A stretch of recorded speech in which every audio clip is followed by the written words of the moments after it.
Before we start, here are some of the feedbacks that we have received for this chocolate cake recipe. If you're interested, you can just pause this video to read all of the feedbacks. If not, you can proceed to this timestamp for the start of the procedure or the recipe. Since all of them are in Tagalog, so in English, it's just number 1, it is super moist. Number 2, it is not that sweet. And number 3, of course, it is super good. You're gonna need white sugar, all-purpose flour, unsweetened cocoa powder, baking powder, baking soda, salt, instant coffee powder, 2 eggs, milk, vegetable oil, vanilla extract, and you will also need 1 cup of boiling water. Exact measurements will be provided in the description box below and throughout this whole video. Start by preheating your oven to 350 degrees Fahrenheit. Then in a large bowl, stir in all of your dry ingredients. So add in 2 cups of white sugar. So for the white sugar, what we normally do is we take out at least 1 to 3 tablespoons of white sugar so we don't fill it all the way up to the cup or 2 cups. So we don't fill it all the way through. That is the reason why our chocolate cake is not that sweet. So we always do this in all of our cakes. So we tend to take out just a little bit of white sugar. Next, add in 1 3/4 cups of all-purpose flour. Next is add in 3/4 cups of unsweetened cocoa powder. So for the cocoa powder, we always sift it. And we are using the brand Bensdorp. My tip for you guys whenever you're using cocoa powder is to always sift it so that you will not have chunks of cocoa powder on your batter. Add 1 1/2 teaspoon of baking powder, 1 1/2 teaspoon of baking soda, 1 teaspoon of salt, and 1 tablespoon of instant coffee powder. So I actually consider this as our secret ingredient. So back when I was a kid, I can still remember that one chef, actually it is Jada from Jada at Home, she said that the coffee powder brings out the richness of the chocolate. So ever since I started baking, I always add coffee powder to my chocolate cakes.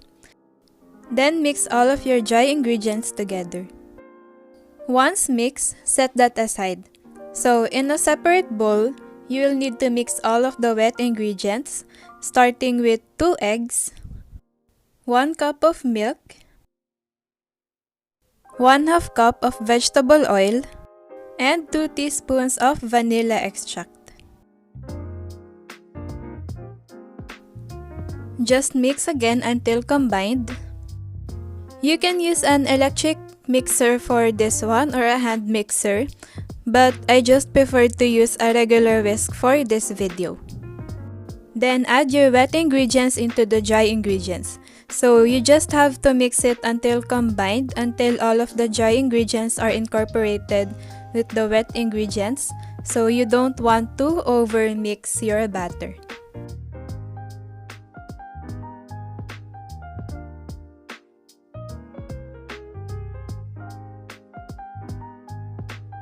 Once mixed, carefully add 1 cup of boiling water. Then mix it carefully. So if you're going to use an electric mixer for this one, I suggest that when you put in the boiling water, mix it first with a wire whisk before you use the hand mixer or the electric mixer. Again, just mix until well combined. Do not overmix your batter. So just mix it until the boiling water or the water is already incorporated with the chocolate mixture. And of course, don't forget to scrape down the edges.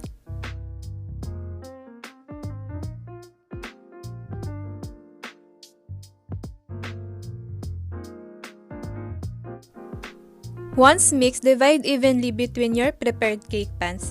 So I am using this 8-inch round cake pan. I just added parchment paper to it and lightly spray it with some cooking spray. So it's a cooking oil spray. So this recipe can make up to an 8 by 3 inches cake, and you can also use this for cupcakes. So you can make up to 32 pieces of cupcakes for this recipe. So that's 3 O's of 32 pieces of cupcakes.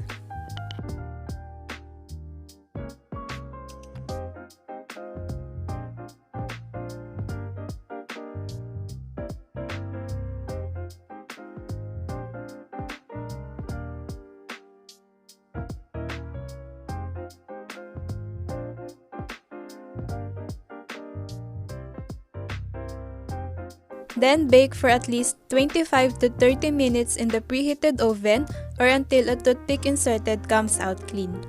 So in our case, we really don't wait until a toothpick inserted comes out clean. So we always prefer for it to have just a little bit of cake crumbs, and I think that is the reason why our cakes are nice and moist.